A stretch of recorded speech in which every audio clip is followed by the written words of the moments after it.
ಮಹಾದೇವಿ ಅಮ್ಮ ಶ್ರೀ ಚಕ್ರವಾಸಿನಿ. ನೀವು ಅಡುಗೆ ತಯಾರಿಸಿದ್ದು ಅಂತ ಊಟ ಕೂತ್ರೆ ಈ ಅಡುಗೆ ಮಾಡಿದ್ದು ಈ ಮಹಾನ್ ಭಾವ ಅಂತೆ. ನಾನು ಇದನ್ನು ಸೇವಿಸ್ಲಾರೆ. ವಿರೂಪಾಕ್ಷ, ಇದು ಆರಂಭ. ನೀನು ನನಗೆ ಮಾಡಿದ ಅನ್ಯಾಯಕ್ಕೆ ಶಿಕ್ಷೆ ಅನುಭವಿಸ್ತೀಯ. ಅದು ನಿನ್ನ ಮಗನಿಂದಲೇ ಅನುಭವಿಸ್ತೀಯ. ಒಂದೇ ಒಂದು ಸಾರಿ ನಿನ್ನ ಬಾಯಿಂದ ಅಪ್ಪ ಅಂತ ಕೇಳಬೇಕು ಅಂತ ಈ ಹೃದಯ ಹಂಬಲಿಸ್ತಾ ಇದೆ. ಒಂದೇ ಒಂದು ಸಾರಿ ನನ್ನ ಅಪ್ಪ ಅಂತ ಕರೀತೀಯ? ಕರೀತ ಮುಟ್ಬಡಿ ನನ್ನ. ಆಚೆ ಹೋಗಿ ಇಲ್ಲಿಂದ. ತಂದೆ ಹಿರಣ್ಯಕಶಿಪುಗೆ ಮಗ ಪ್ರಹ್ಲಾದನೇ ಶತ್ರು ಆಗಿರ್ಲಿಲ್ವಾ? ತಂದೆ ಸಾವಿಗೆ ಮಗನೇ ಕಾರಣ ಆಗ್ಲಿಲ್ವಾ?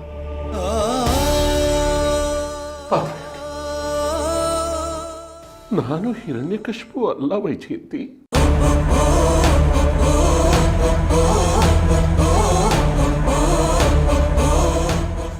ದುಷ್ಟತನ ಮೆರೆದವರೆಲ್ಲ ರಾಕ್ಷಸ ವಂಶದವ್ರೆ.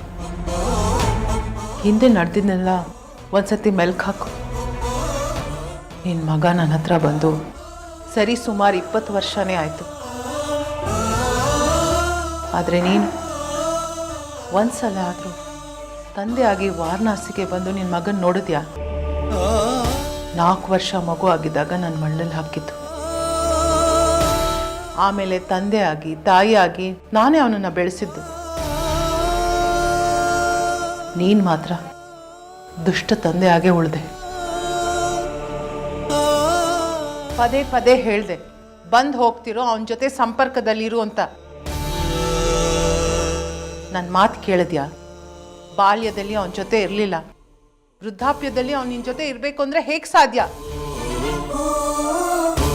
ಕರ್ಮಫಲಗಳು ಅಂತ ಇರುತ್ತವಲ್ಲ, ಅದು ನಿನ್ನ ಸುಡ್ದೆ ಬಿಡುತ್ತವಾ?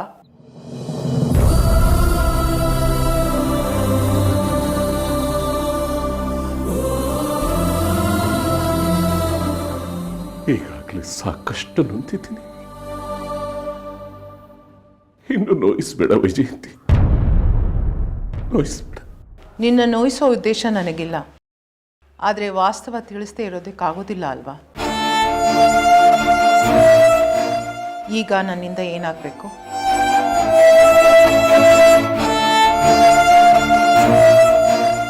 ವೈಜಯಂತಿ, ಇದು ನಿನ್ನ ಕೈಯಲ್ಲ, ಕಾಲು ಅಂತ ತಿಳ್ಕೊ. ನನ್ನ ಮಗನ ನಡುವೆ ಇದು ಅಂತರ ದೂರ ಮಾಡು. ಒಂದು ಸಾರಿ, ಒಂದೇ ಒಂದು ಸಾರಿ ಅವನು ನನ್ನನ್ನು ಬಾಯಿ ತುಂಬ ಅಪ್ಪ ಅಂತ ಕರೆಯುವಾಗ ನಡು. ನನ್ನ ಜನ್ಮ ಸಾರ್ಥಕ ಆಗೋಗ್ಬಿಡುತ್ತೆ. ಎಷ್ಟು ಮಾಡ್ತೀಯ ವೈಜಯಂತಿ, ಎಷ್ಟು ಮಾಡ್ತೀಯ? ನಾನು ಅದೇ ಪ್ರಯತ್ನದಲ್ಲಿದ್ದೀನಿ. ಕಳೆದ 20 ವರ್ಷದಿಂದ ಚಂದ್ರಾಧರನ್ಗೆ ಅದನ್ನೇ ಹೇಳ್ತಾ ಬಂದಿದ್ದೀನಿ. ಆದರೆ ಅವನು ನಿನ್ನ ವಿಚಾರದಲ್ಲಿ ಬದಲಾಗಿಲ್ಲ. ಮತ್ತೆ ಪ್ರಯತ್ನ ಪಡ್ತೀನಿ. ಅವನೇನಾದರೂ ಬದಲಾದರೆ ನಿನ್ನ ಅದೃಷ್ಟ.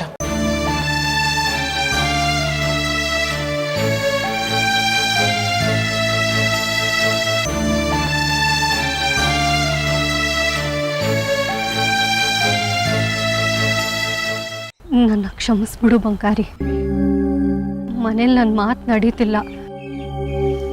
ಅಪ್ಪ ಆದರೂ ನನ್ನ ಜೊತೆಗಿದ್ದಾರೆ ಅಂದ್ಕೊಂಡಿದ್ದೆ. ಅವರು ನನ್ನ ಕೈ ಬಿಟ್ಬಿಟ್ರು. ಹೀಗೆ ಆಗುತ್ತೆ ಅಂತ ನಂಗೆ ಗೊತ್ತಿತ್ತು ಚಾಚಿ. ನೀನು ಬಾಯಿ ತುಂಬ ಪ್ರೀತಿ ಗೀತಿ ಅಂದ್ಕೊಂಡು ಓಡಾಡಿದೆ. ನಿಮ್ಮಪ್ಪ ನಾನಿದ್ದೀನಿ, ಪ್ರೀತಿ ಮಾಡ್ಕೊಳ್ಳಿ ಅಂತಂದರು. ಈಗ ನೀವಿಬ್ಬರು ನಡು ನೀರಲ್ಲಿ ಕೈ ಬಿಟ್ಬಿಟ್ರಿ. ಹಾಗಲ್ಲ ಕಣೋ ಬಂಗಾರಿ, ಮನೇಲಿ ನನ್ನ ಮಾತು ಯಾವುದು ನಡೀತಿಲ್ಲ. ಎಲ್ಲ ಅವರಷ್ಟಕ್ಕೆ ಅವರೇ ತೀರ್ಮಾನ ತಗೊಳ್ತಿದ್ದಾರೆ. ನನಗೆ ಏನು ಮಾಡ್ಬೇಕಂತಾನೆ ಗೊತ್ತಾಗ್ತಿಲ್ಲ. ಈಗ ನನ್ನನ್ನು ನೋಡೋದಕ್ಕೆ ಸುಖದರ ಅನ್ನೋ ಹುಡುಗ ಬರ್ತಿದ್ದಾನಂತೆ.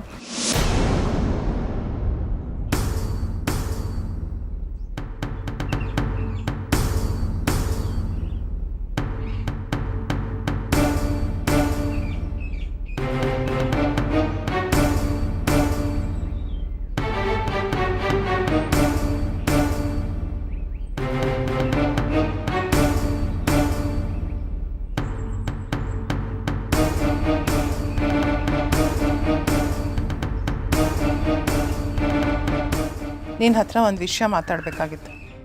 ಏನು ವಿಷಯ ಹೇಳಿ ಅತ್ತೆ. ನಿಮ್ಮ ತಂದೆ ವಿಚಾರವಾಗಿ.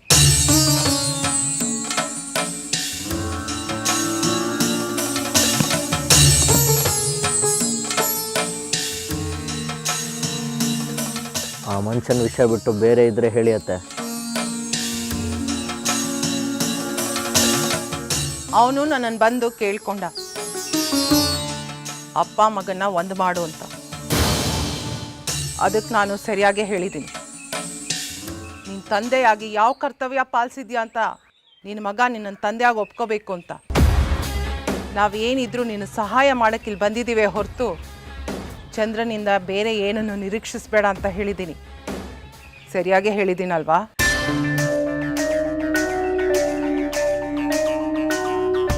ಸರಿಯಾಗಿ ಹೇಳಿದ್ರಿ ಅತ್ತೆ. ನನಗೆ ಅಪ್ಪ ಬೇಕು ಅಮ್ಮ ಬೇಕು ಅಂತ ಹಂಬಲಿಸ್ದಾಗಲೆಲ್ಲ ನನ್ನ ನಿಮ್ಮ ಮಡ್ಲಲ್ಲಿ ಹಾಕ್ಕೊಂಡು ಜೋಗುಳ ಹಾಡಿ ಮಲಗಿಸ್ತವ್ರು ನೀವು. ಜನ್ಮ ಕೊಟ್ಟು ಮಾತ್ರಕ್ಕೆ ನಾನು ಅವ್ರ ಮಗ ಆಗಲ್ಲ ಅತ್ತೆ. ನನ್ನನ್ನು ಸಾಕಿ ಬೆಳೆಸ್ತವ್ರು ನೀವು. ನನಗೆ ಜೀವನ ಕೊಟ್ಟವ್ರು ನೀವು. ನಾನು ನಿಮ್ಮ ಮಗ ಅತ್ತೆ. ನನ್ನ ಹುಟ್ಟಿಗೆ ಕಾರಣಕರ್ತ ಅನ್ನೋ ಒಂದೇ ಒಂದು ಋಣದ ಸಲುವಾಗಿ ನಾನು ಅವ್ರ ಕೆಲಸ ಮಾಡೋಕ್ಕೆ ಬಂದಿದ್ದೇನೆ ಹೊರತು ಅವ್ರ ಮೇಲಿರೋ ಯಾವ ಮಮಕಾರದಿಂದ ಅಲ್ಲ. ನಿನ್ನ ತಂದೆ ನಿನಗೊಂಥರ ಅನ್ಯಾಯ ಮಾಡಿದ್ರೆ ನನಗೆ ಇನ್ನೊಂದು ರೀತಿ ಅನ್ಯಾಯ ಮಾಡಿಬಿಟ್ಟ. ನನ್ನನ್ನು ಸಂಸಾರದಿಂದಲೇ ವಿಮುಖನಾಗಿ ಮಾಡಿಬಿಟ್ಟ. ನಾನು ಯಾವತ್ತೂ ಅದನ್ನು ಮರೆಯೋದಿಲ್ಲ. ನನ್ನ ನೋಡಲಲ್ಲಿ ಆ ಬೆಂಕಿ ಇನ್ನೂ ಉರಿತಾನೇ ಇದೆ. ಮತ್ತೆ ಮತ್ತೆ ಅದನ್ನು ಯಾಕೆ ನೆನೆಸ್ಕೋತೀರ ಅತ್ತೆ? ನೋವುಗಳನ್ನ ಯಾವತ್ತಕ್ಕೂ ಮರಿಬೇಕು. ಹೇಗೆ ಮರೆಯೋದು ಹೇಳು?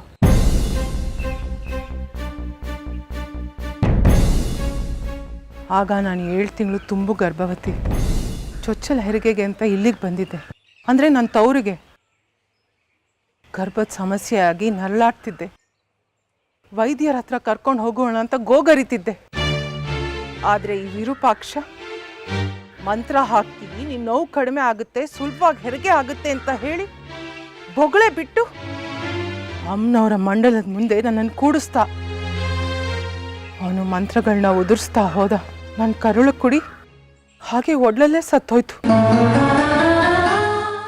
ಆವತ್ತೇನಾದರೂ ವಿರೂಪಾಕ್ಷ ತನಗೆ ಬಾರದ ವಿದ್ಯೆ ಬರುತ್ತೆ ಅಂತ ಹೇಳ್ದೆ ನನ್ನ ನೇರವಾಗಿ ವೈದ್ಯರ ಹತ್ರ ಕರ್ಕೊಂಡು ಹೋಗಿದ್ದಿದ್ರೆ ನನ್ನ ಕಂದ ಸುಮಾರು ನಿನ್ನ ವಯಸ್ಸಿರ್ತಿತ್ತು. ಗೊತ್ತಿದೆ ಅತ್ತೆ, ನಿಮ್ಗಾಗಿರೋ ಅನ್ಯಾಯ ನನಗೆ ಚೆನ್ನಾಗಿ ಗೊತ್ತಿದೆ. ಚಿಂತೆ ಮಾಡಬೇಡಿ. ನಿಮ್ಮ ಮಗನಾಗಿ ನಿಮ್ಮ ಜೊತೆ ನಾನಿದ್ದೀನಲ್ಲ.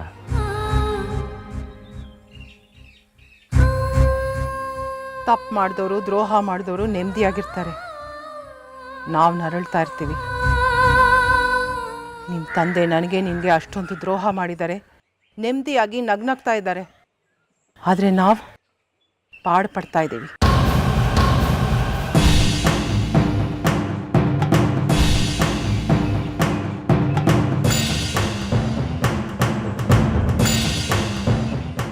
ತಂದೆಯನ್ನು ಕೊಂದ ಮಗ ಅನ್ನಿಸ್ಕೊಂಡ್ರು ಪರವಾಗಿಲ್ಲ.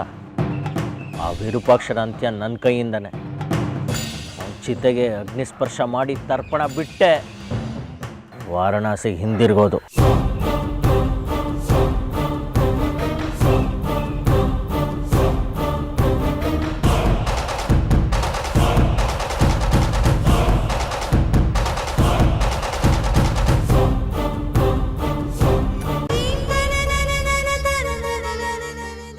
ನೀನು ಅವನನ್ನೇ ಮದುವೆ ಆಗು, ಸುಖವಾಗಿರ್ತೀಯ. ನನ್ನ ಹತ್ರ 4 ಮಾತಾಡಿ ಸಮಾಧಾನ ಮಾಡಕ್ಕೆ ಬಂದೆ ಅಲ್ವಾ?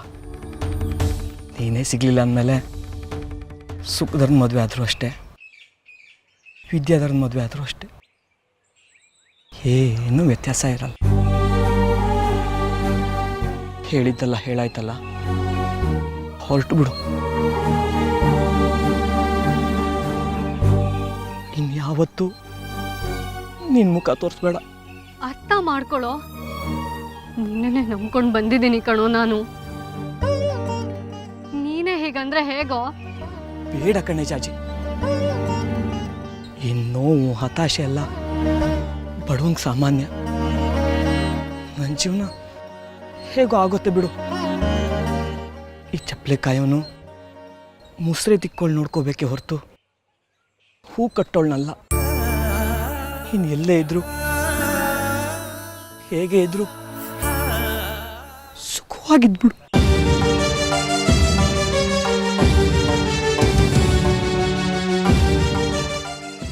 ನಿನ್ನ ಮಾತು ಕೇಳೋದಕ್ಕೆ ನಾನಿಲ್ಲಿ ಬಂದಿಲ್ಲ.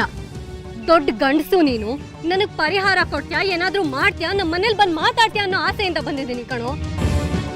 ನಿರಾಸೆ ಮಾಡಬೇಡ್ವು. ನನ್ನನ್ನೇನು ಆಟದ ಗೊಂಬೆ ಅನ್ಕೋಬಿಟ್ಯಾ ಜಾಜಿ?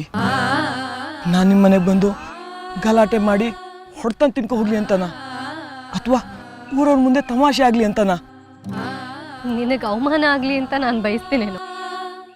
ಇಷ್ಟೇ ನೀನು ನನ್ನನ್ನು ಅರ್ಥ ಮಾಡ್ಕೊಂಡಿರೋದು. ನಾನು ಬೇರೆ ಯಾರ ಜೊತೆನಲ್ಲೂ ಮದುವೆ ಆಗೋದಕ್ಕೆ ತಯಾರಿಲ್ಲ. ಮದುವೆ ಆದ್ರೆ ಅದು ನಿನ್ನೇ. ಇದನ್ನ ನಮ್ಮ ಮನೆಗೆ ಬಂದು ಹೇಳು. ಈ ಮಾತನ್ನ ನೀನೇ ನಿಮ್ಮ ಮನೇಲಿ ಹೇಳು. ನಾನು ಬಂಗಾರಿನ ಮದುವೆ ಆಗ್ತೀನಿ ಅಂತ ನೀನೇ ನಿಮ್ಮ ಮನೇಲಿ ಹೇಳಕ್ಕೆ ತಯಾರಿಲ್ಲ. ನಾ ಬಂದು ನಿಮ್ಮ ಮನೇಲಿ ಜಗಳಾಡಿ ನೀನು ಕರ್ಕೊಂಡು ಬರ್ಬೇಕಲ್ವಾ? ಹೊಣೆ ಹೊರೆ ಎಲ್ಲ ನನ್ನ ತಲೆ ಮೇಲೆ. ನನ್ನ ಬಿಟ್ಬಿಡು ಜಾಜಿ. ನೀನು ಬೇಡ, ನಿನ್ನ ಸಾಹಸನೂ ಬೇಡ.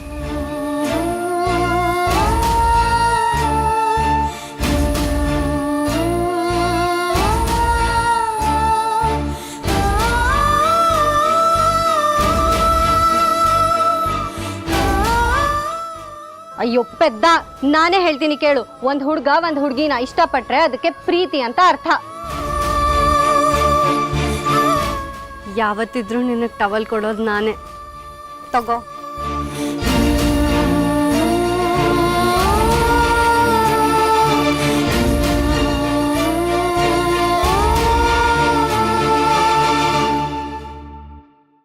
ಇದೇನು ಯಾವುದೋ ಕ್ಷಾತ್ರ ಶಕ್ತಿಯ ವಾಸಸ್ಥಾನಕ್ಕೆ ಕರ್ಕೊಂಬಂದಿರೋ ಹಾಗಿದೆ. ಪರವಾಗಿಲ್ಲ, ನೀವು ಬರೀ ಬಲಪಂಥೀಯ ಭಕ್ತಿ ದೇವತೆಗಳ ಆರಾಧಕರು ಅಂದ್ಕೊಂಡಿದ್ದೆ, ಆದರೆ ಎಡಪಂಥೀಯ ಶಕ್ತಿ ದೇವತೆಗಳ ಮೇಲೂ ಒಲವಿದೆ. ಇದು ನನ್ನ ಗೆಳೆಯ ಕಾಲರುದ್ರ ಸಿದ್ದೇಶ್ವರ ಕಡ್ಕಿ ಇರುವಂಥ ಸ್ಥಳ. ಅವನು ಎಡಪಂಥದ ಸಾಧಕ. ಅವನ್ನ ನಿನಗೆ ಪರಿಚಯ ಮಾಡಿಸ್ಕೊಡ್ತೀನಿ. ಆದರೆ ನಾನು ಅವನ ಜೊತೆ ಮಾತಾಡಲ್ಲ, ಅವನು ನನ್ನ ಜೊತೆ ಮಾತಾಡೋದು ಬೇಕಾಗಿಲ್ಲ. ಸರಿ.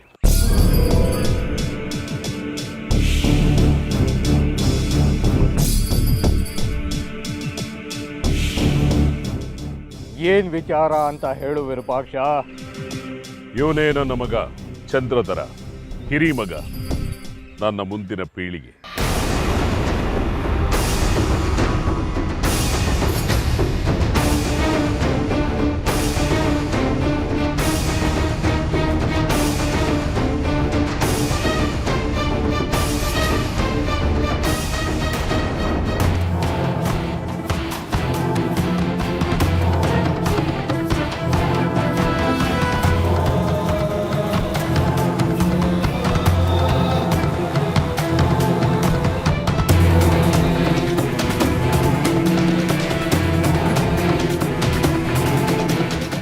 ಚಂದ್ರಧರ, ಇವನೇ ಕಾಲರುದ್ರ ಸಿದ್ದೇಶ್ವರ ಕಡೆ. ನಾವಿಬ್ಬರು ಶ್ರೀಚಕ್ರದ ಸಮಾನ ಆಕಾಂಕ್ಷಿಗಳು. ಇವನು ಎಡಪಂಥದ ಭಕ್ತ, ನಾನು ಬಲಪಂಥದ ಭಕ್ತ.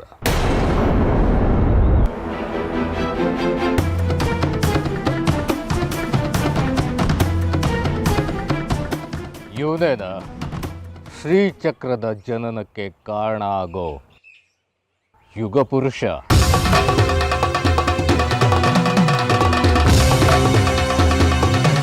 ಸುಮ್ಮನೆ ವ್ಯಂಗ್ಯ ಬೇಡ ಕಡ್ಕಿ. ನನ್ನಷ್ಟು ತಾಳ್ಮೆ ನನ್ನ ಮಗನಿಗಿಲ್ಲ. ಒಂದು ಹೋಗಿ ಒಂದಾಗೋದು ಬೇಡ. ನಮ್ಮಲ್ಲೇ ನಾನಾ ನೀನಾ ಅಂತ ಕಿತ್ತಾಡೋದು ಬೇಡ. ಮತ್ತೇನ್ ಮಾಡ್ಬೇಕು ವಿರೂಪಾಕ್ಷ? ಶ್ರೀಚಕ್ರನ ನೀನೊಬ್ನೇ ಹೊಡ್ಕೋಬೇಕಂತಿರುವಾಗ ಮಾತುಗಳು ಹೀಗೆ ಇರುತ್ತೆ. ಕಡ್ಕಿ,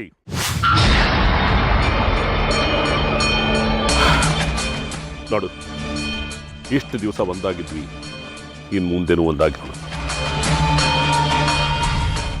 ನಮ್ಮಲ್ಲೇ ತಗಾದಿಗಳು ಬೇಡ, ಕಿತ್ತಾಟಗಳು ಬೇಡ. ಚಂದ್ರಧರನ್ಗೆ ಜಾಜಿ ಅಂತ ಅನ್ಕೊಳ್ತಾ ಇದ್ದೀನಿ. ಅವನು ಒಪ್ಕೊಂಡಿದ್ದಾನೆ. ಶ್ರೀಚಕ್ರ ಸ್ವರೂಪಿಯಾದ ಮಗು ನನ್ನ ಮನೆಯಲ್ಲಿ ಜನನ ಆಗುತ್ತೆ. ಅದ್ರ ಲಾಭನ ನೀನು ಪಡ್ಕೋಬಹುದು. ಯೋಚನೆ ಮಾಡಬೇಡ. ಜನ್ಮ ಜನ್ಮಾಂತರಗಳ ಬಾಂಧವ್ಯ ನಮ್ದು. ಅಷ್ಟು ನಿನ್ನ ಮೇಲೆ ದಾಕ್ಷಿಣ್ಯ ಇಲ್ಲ ಅಂತ ತಿಳ್ಕೊಂಬಿಟ್ಟೆ. ಇಲ್ಲ, ಶ್ರೀಚಕ್ರ ನನಗೂ ನಿನಗೂ ಸಮಪಾಲಿದೆ. ಯೋಚನೆ ಮಾಡಬೇಡ. ಇದನ್ನೇ ತಿಳಿಸಿ ಹೋಗೋಣ ಅಂತ ಬಂದೆ. ತಿಳಿಸಾಯ್ತು, ಬರ್ತೀನಿ. ವಿರೂಪಾಕ್ಷ.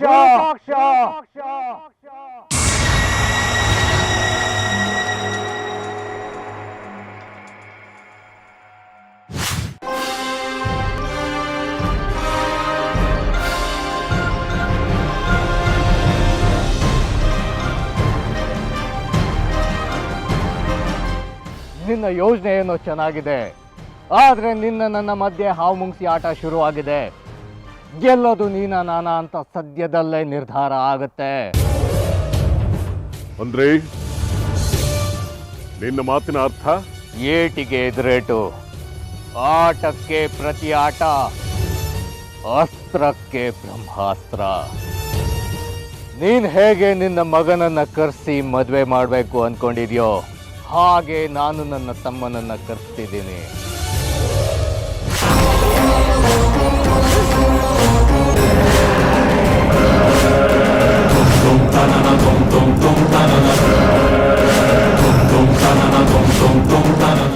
ಅವನಿಗೂ ಜಾಜಿಗೂ ಮದುವೆ ಮಾಡಿಸ್ತೇನೆ.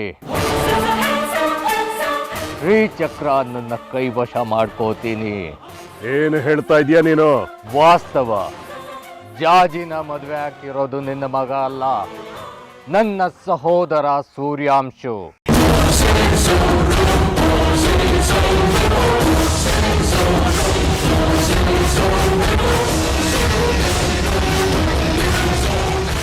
ಅದಕ್ಕೋಸ್ಕರನೇ ಅವನು ಇಲ್ಲಿಗೆ ಬರ್ತಿದ್ದಾನೆ.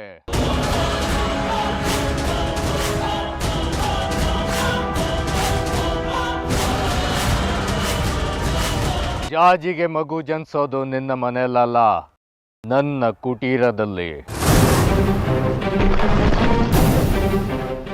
ಶ್ರೀಚಕ್ರ ಸ್ವರೂಪಿಯಾದ ಆ ಮಗು ನನ್ನ ತಮ್ಮನ ಮಗುವಾಗಿ ಹುಟ್ಟುತ್ತೆ.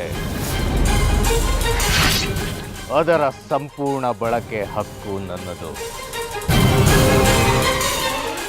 ನಿನ್ನ ಯಾವ ಕರುಣೆ ಅವಶ್ಯಕತೆಯೂ ನನಗಿಲ್ಲ. ಬೇಕಾದ್ರೆ ನಾನೇ ನಿನಗೆ ಕರುಣೆ ತೋರಿಸ್ತೇನೆ. ಆ ಶ್ರೀಚಕ್ರ ಸ್ವರೂಪಿಯಾದ ಮಗುವಿನಿಂದ ನೀನು ಸ್ವಲ್ಪ ಪ್ರಯತ್ನ ಪಡ್ಕೊ.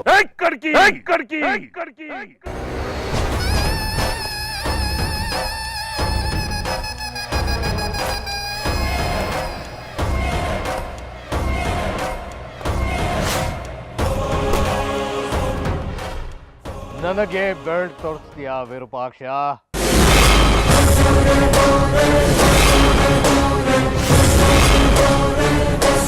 Let's go.